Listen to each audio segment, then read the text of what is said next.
Estimados amigos, en nuestro programa de hoy vamos a tocar un tema bien interesante por demás, que es el de la estrechísima vinculación o interrelación que tienen dos mercados fundamentales dentro de cualquier economía. Por un lado, el mercado monetario y por el otro, el mercado de valores o el mercado de títulos, que normalmente pues está compuesto por las acciones, por los bonos y por otros valores que se transan en las bolsas de las distintas ciudades del mundo. Esos dos mercados están estrechísimamente vinculados entre sí, y lo que sucede en uno se refleja automáticamente en el otro mercado. En el primer mercado, en el mercado monetario, obviamente donde hay una oferta y una demanda de dinero, existe un precio que es la tasa de interés. La tasa de interés no es otra cosa sino el precio que hay que pagar por disponer de dinero, y en la medida en que el dinero abunda, en que hay abundancia de dinero, hay mucha oferta de esa mercancía que se transa en ese mercado monetario, pues es natural que las tasas de interés tiendan a la baja y viceversa. Cuando hay escasez, cuando hay estrechez de dinero en el mercado, pues las tasas de interés tienden a subir. Igualmente, en el mercado de valores existe el precio, un precio promedio, que son los precios a que se transan esos papeles o esos valores. En la medida en que haya mucha abundancia de papeles, hay mucha abundancia de bonos, por ejemplo, o mucha abundancia de acciones, pues el precio de esos papeles tiende a bajar, y viceversa, o sucede lo contrario cuando hay más bien escasez de esos o escasez relativa porque hay exceso de demanda. Entonces la tasa de interés, mejor dicho, el precio de esos valores tiende a subir. Bueno, la vinculación que existe entre esos dos mercados se refleja automáticamente por el comportamiento en sentido contrario que tienen esos dos precios. De hecho, se puede decir casi como una regla básica, que cuando las tasas de interés suben en el mercado monetario, el precio de los valores va a la baja, y viceversa. Cuando las tasas de interés bajan, el precio de los valores tiende a subir. ¿Por qué se produce esto? Bueno, en primer término, eso se produce porque en la medida, por ejemplo, en que haya escasez de dinero, y eso haga que las tasas de interés aumenten porque el dinero escasea, porque la gente que va a pedir prestado dinero en el banco se encuentra con que el banco no le puede prestar porque no dispone de liquidez con qué prestarle, eso eleva las tasas de interés, y por lo tanto las personas se sienten cada vez más atraídas a prestar dinero. Quienes tengan dinero, quienes dispongan de dinero, se sienten más inclinados a prestar su dinero a esas mayores tasas de interés. Y por lo tanto, las personas que, por ejemplo,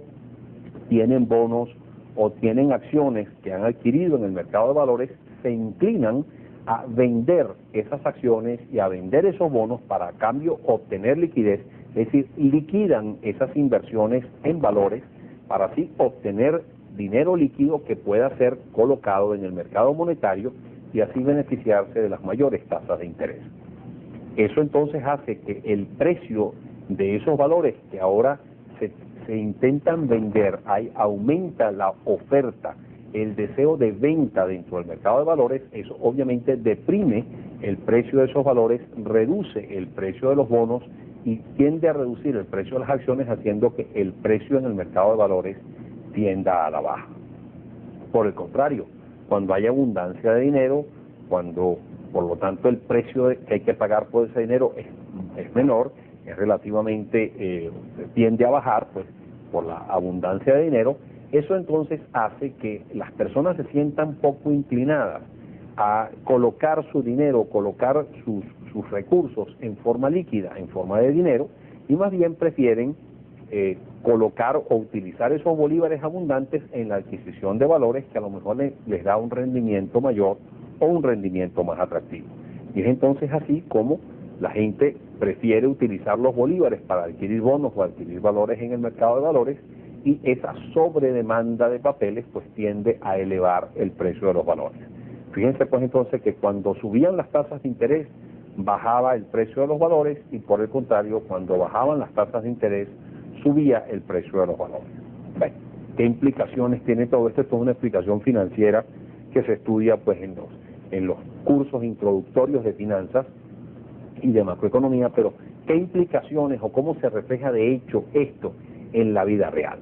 Vamos a cumplir unos compromisos, al regreso vamos a hablar un poquito sobre esto y vamos a ver si ese comportamiento, digamos, tan vinculante como lo hemos presentado desde este punto de vista teórico, si se quiere, o académico, realmente se da en la vida real. Ya regresamos.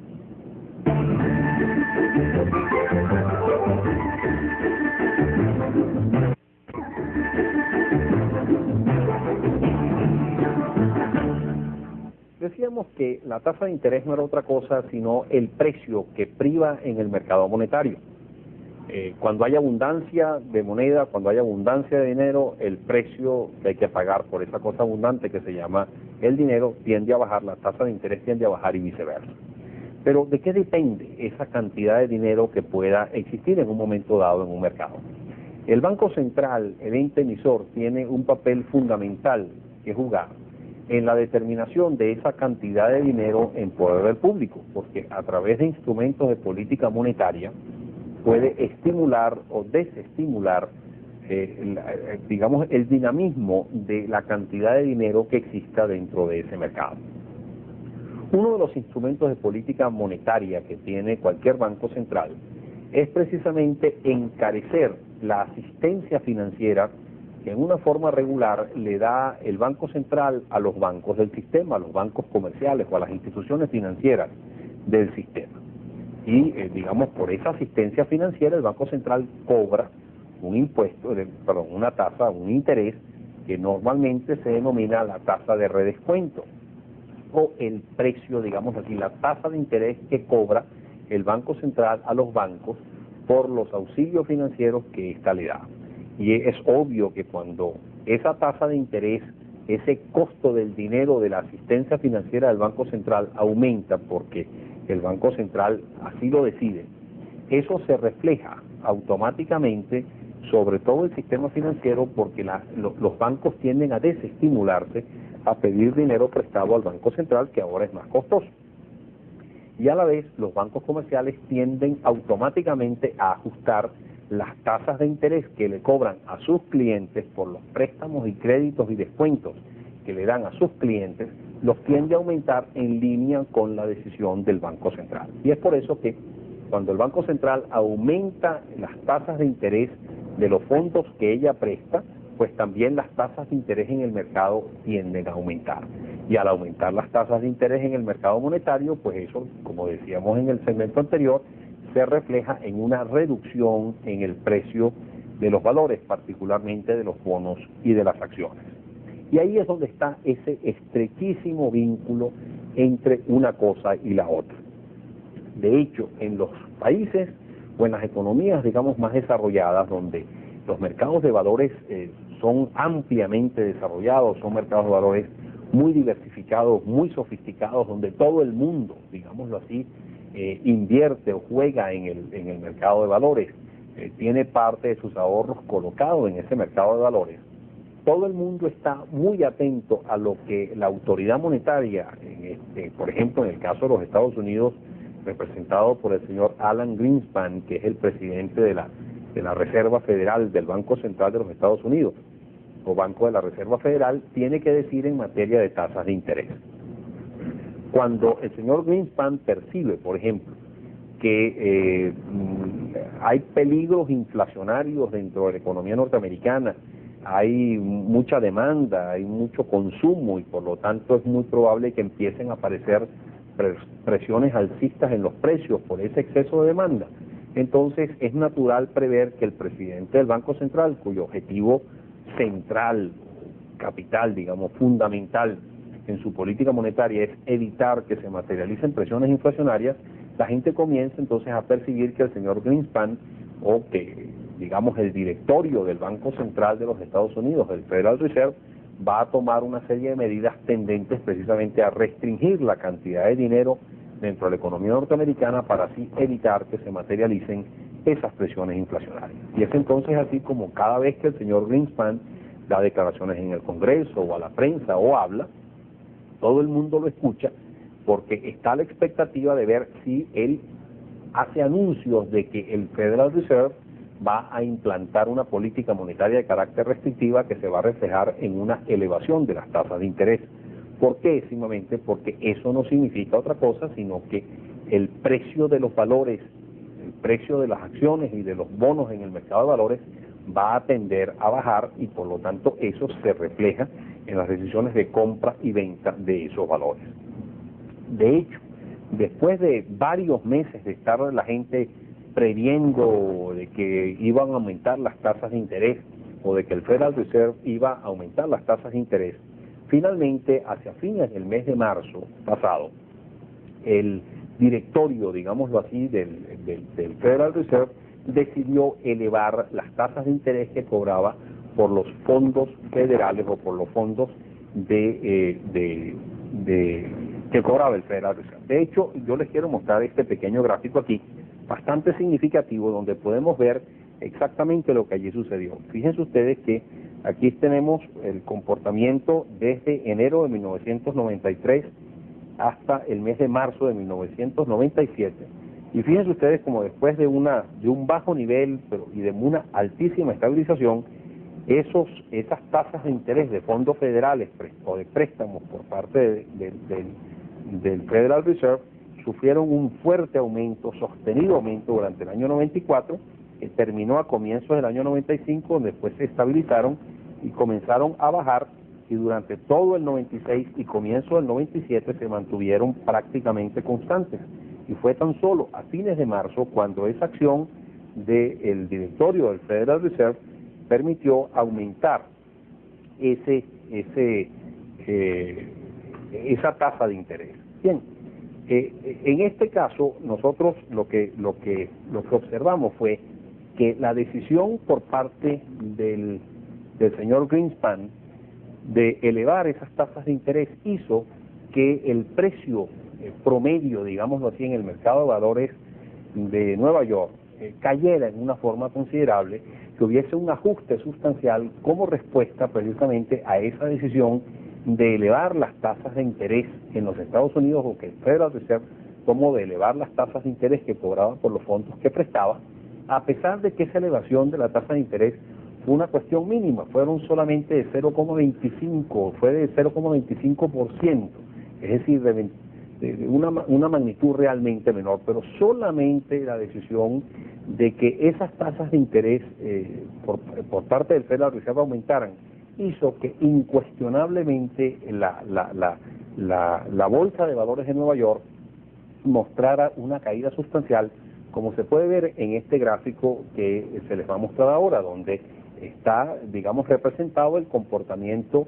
del Dow Jones, que es el índice, digamos, a través del cual se mide el comportamiento, el precio promedio de las principales acciones del mercado de Nueva York. Fíjense ustedes cómo el Dow Jones venía mostrando una tendencia importante al alza, con algunos vaivenes de caídas y subidas, pero que llegó casi a los 7.100 puntos, y fíjense ustedes cómo se derrumbó el índice del Dow Jones precisamente como respuesta precisamente a esa elevación, digamos, de carácter marginal que sufrió la tasa de interés de los fondos federales debido pues a la decisión del directorio del Federal Reserve, como ya mencionábamos, de elevar esas tasas de interés. Bueno, esa sobresensibilidad de los mercados realmente llama la atención, y no solamente es que llama la atención, sino que a su vez se refleja en lo que va posiblemente a suceder de ahora en adelante, porque si se sigue percibiendo, digámoslo así, que las autoridades monetarias de un país siguen temerosas de que la inflación va a tomar cuerpo dentro de esa economía, eso hace que la gente prevea o tenga las expectativas de que van a volver a aumentar las tasas de interés y que se va a volver a derrumbar el precio de las acciones, y por lo tanto se hace mucho más parco en cuanto a las decisiones de comprar acciones que pueden bajar de precios en un futuro inmediato como consecuencia de la decisión del Federal Reserve de modificar sus tasas de interés. Vamos a cumplir unos compromisos. Al regreso vamos a ver, bueno, esto puede ser una cuestión aislada, esto puede ser que nada más suceda en los Estados Unidos o en la bolsa de Nueva York, y que de ahí no pase. ¿Y qué importancia tiene esto sobre el resto del mundo? Bueno, vamos a ver al regreso que las cosas no son tan sencillas, sino que hay una tremenda interconexión precisamente en el comportamiento de todos los mercados monetarios y de todos los mercados de valores del mundo entero, los cuales tienden a moverse en una forma bastante uniforme y bastante coordinada, o mucho más coordinada de lo que la gente piensa. Ya regresamos.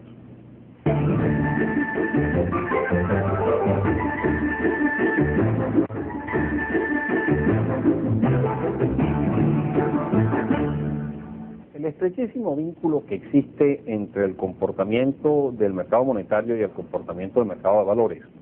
no es una cuestión aislada, no es que solamente se da dentro de la economía o de una economía en una forma aislada y que eso no tiene ninguna repercusión sobre el resto de los mercados. De hecho,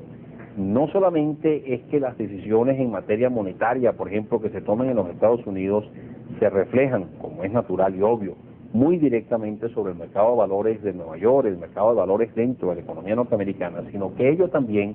tiende a repercutir sobre el resto de los mercados del mundo particularmente occidental, y lo que suceda, por ejemplo, en la bolsa de valores, lo que suceda en Wall Street, se tiende a reflejar en la bolsa de París, en la bolsa de Milán, en la bolsa de Frankfurt, en la bolsa de Melbourne, en la bolsa de Tokio, etcétera, etcétera. De hecho, vamos a recordar quizás un poquito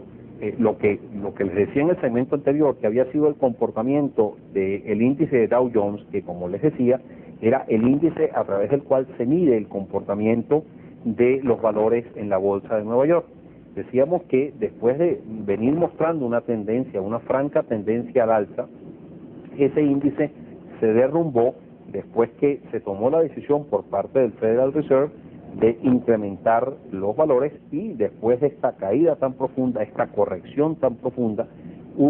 comenzó nuevamente a apreciarse nuevamente o a subir este índice, pero incuestionablemente este enorme quiebre se debió a esa reacción, digámoslo así, del mercado de valores a la decisión tomada por el Federal Reserve. Pero bueno, ¿qué pasó con, digamos, las otras bolsas de valores? Bueno, en las otras bolsas de valores también se vio un efecto repercusión, un efecto similar. Ustedes pueden ver en este gráfico que a lo mejor en la pantalla les resulta demasiado congestionado, pero en realidad no es así. Aquí simplemente se están presentando el comportamiento de los índices en 4 bolsas fundamentales, que es la bolsa de Frankfurt en Alemania, la bolsa de París en Francia, la bolsa de Tokio y la bolsa de Londres. Y fíjense ustedes cómo en todas ellas también se nota un comportamiento bastante similar al que observábamos nosotros en el caso de la bolsa de Nueva York, una fase ascendente que viene seguida por una tendencia, un quiebre, una reducción importante en las 4 bolsas, en cierto modo en respuesta precisamente a lo que sucedió en la bolsa de valores de Nueva York, porque en la medida en que el Federal Reserve, digamos, toma la decisión de incrementar sus tasas de interés, y esto a su vez se refleja en el precio de las acciones de la bolsa de Nueva York, ello lleva, digámoslo así, a los tenedores de valores en el mundo entero a prever o a hacerse la expectativa de que algo similar va a pasar en sus respectivos mercados. Y entonces empieza la gente en París, y empieza la gente en Frankfurt, y empieza la gente en Tokio, o incluso en Venezuela, a pensar, bueno, si el Federal Reserve está aumentando sus tasas de interés, es muy probable que también las autoridades monetarias francesas o alemanas o japonesas siga el mismo ejemplo de los Estados Unidos y tienda también a implantar una política monetaria de carácter restrictivo, y que eso entonces aquí también en nuestro país venga una situación de alza de las tasas de interés. Esto sucede así porque tradicionalmente, como digamos, el mundo de las telecomunicaciones es algo tan instantáneo y automático, lo que sucede en los Estados Unidos se refleja automáticamente en una forma absolutamente inmediata sobre el resto de los mercados del mundo. Entonces, si el Federal Reserve está aumentando o decide aumentar su tasa de interés, eso va a implicar que los bancos norteamericanos van también a aumentar su tasa de interés, y que no solamente eso va a estimular a los norteamericanos a liquidar parte de su tenencia de valores para obtener dinero, que puedan colocar en el mercado monetario norteamericano y así beneficiarse de las más altas tasas de interés, sino que eso mismo lo van a querer hacer los franceses y los alemanes y los japoneses y los miembros de otras economías, que van a preferir liquidar,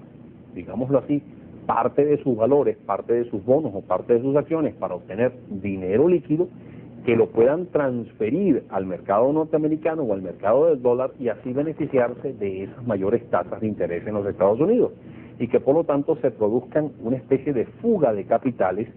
de Francia, de Alemania, de Europa en general, de Japón y de otros países del mundo hacia el mercado del dólar para beneficiarse de las tasas de interés mayores que se han producido como consecuencia de aquella decisión de elevación de las tasas de interés del Federal Reserve. Ante esta situación, ante este peligro, digámoslo así, de fuga de capitales, entonces las autoridades monetarias europeas y la autoridad monetaria japonesa y las autoridades monetarias de esos otros países del mundo también entonces toman medidas de carácter restrictivo sobre la oferta monetaria para así hacer que también sus tasas internas tiendan a aumentar y de esa forma por lo menos se evite que haya una fuga de capitales de Europa hacia el mercado del dólar, de Japón hacia el mercado del dólar o de los mercados monetarios, digámoslo así, de los mercados de las distintas economías del mundo hacia el mercado del dólar, y que por lo tanto eso conlleve una tendencia al alza generalizada de las tasas de interés que a su vez se traduce en una tendencia a la baja en el precio de las acciones y en el precio de los bonos que existen en los distintos países del mundo. Y es entonces así como casi en una forma automática todas esas expectativas, digámoslo así, de cómo va a reaccionar la autoridad monetaria, qué va a pasar en nuestro propio mercado, lleva entonces a que se tomen decisiones dentro de los distintos mercados de valores del mundo entero que, digamos, se reflejan en un comportamiento similar al del mercado de valores de los Estados Unidos en todos los mercados de valores del mundo.